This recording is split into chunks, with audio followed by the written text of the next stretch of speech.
Hi, this is Steve Wagner, and this is a brief discussion of leadership behavior and two factors, consideration and initiating structure, that we see in many different leadership theories, but that seem to not be as prominent in more contemporary theories. So the question is, are these relics of the past? Should they be forgotten ones? Or are they dependable ways of thinking about leadership that we should continue to use? These concepts of initiating structure and leadership emerged in an interesting way. Scholars at The Ohio State University and the University of Michigan in the 1950s were looking at leadership behaviors. What do leaders do? And they both arrived at a similar answer to that. So in separate studies on leadership behaviors, they both found that there were two factors that identified or described in general leadership behavior. One was initiating structure, and this is what the Ohio State scholars called it. Michigan scholars called it task-oriented leaders. These are leaders that define, organize, and structure a work situation. The other factor was consideration. Again, the Ohio State label. At Michigan, they called it a relationship-oriented leader. These are leaders that show a concern for the feelings, attitudes, and needs of their followers. So what do leaders high in initiating structure do? Well, they let group members know what is expected of them. They encourage the use of uniform procedures. They make decisions about what should be done. They assign group members to particular tasks. They make sure that their part in the group is understood by other members. They schedule the work to be done. And they maintain standards of performance that are clear and definite. How about those leaders who are high in consideration? What do? Well, they act friendly and approachable. They make it pleasant to be a member of the group. They treat all the group members as their equal. They give advance notice when there's changes, and they make themselves accessible to the group. They look out for the personal welfare of the members of the group. They demonstrate a willingness to make changes, and they explain their actions to their followers, along with consulting with the group when they make changes. So the question is this a good model of leadership? And as we look at many of the theories of leadership that we discuss in this class, we see that many of them talk about this task-oriented or relationship-oriented leader. So we can look at Fiedler's contingency theory or the Hersey and Blanchard situational leadership theory, the Blake and Mouton's managerial grid.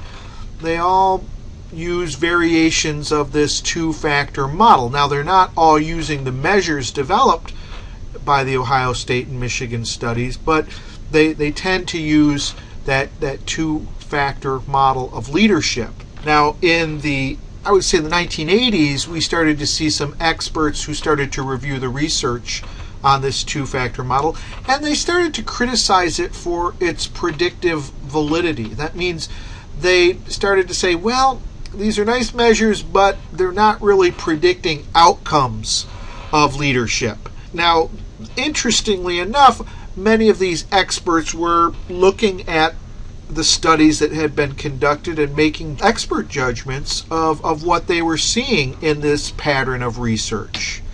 But more recently, in 2004, Tim Judge and his colleagues conducted a meta-analysis. Again, that means a quantitative review of the literature.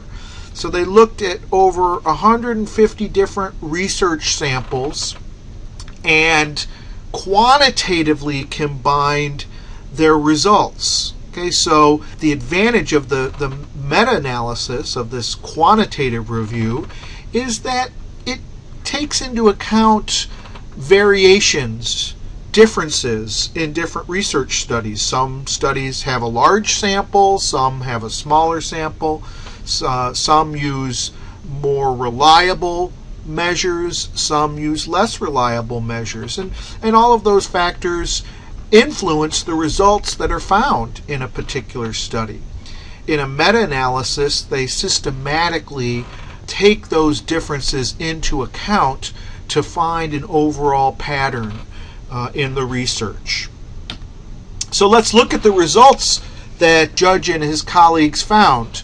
And looking at this table, you'll see in the two main column areas the consideration measure and the initiating structure measure, their correlation with different outcomes of leadership. When you see the letter K, that means the number of studies that were combined.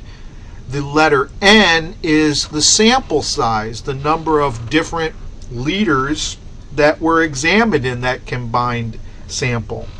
And when you see that looks like a letter P, that's actually a Greek letter rho, and it stands for the population correlation coefficient. Okay, so the correlation coefficient, when we take into account all those differences in sample size and reliability and try and estimate what is the real relationship in the whole population of this research. We can see some interesting patterns here in the data.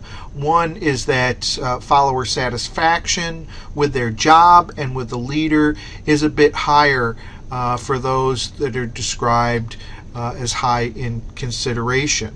Okay, we see a stronger positive correlation there. We don't see as big of difference in terms of the performance of the leader, in terms of their job performance as judged by that leader supervisor, or in terms of the group's performance, the group meeting their goals. Both consideration and initiating structure predict those outcomes at a fairly equivalent level. So if you, I encourage you to look at this study in more detail, because it also presents results in different settings, whether the research was done in a business setting or a military setting or the public sector. And there's some interesting differences that we see in these measures there. They look at whether the research was a cross-sectional design, means that all the measures were taken at one point in time, and they find differences that for other research designs, for in particular a longitudinal design, the designs that look at leadership over an extended period. So you can find this article in our library, and it's a very interesting article, and I encourage you to look at it further and continue to ask yourself, are these good measures for us to use? Is this a good theory for measuring leadership? Thank you.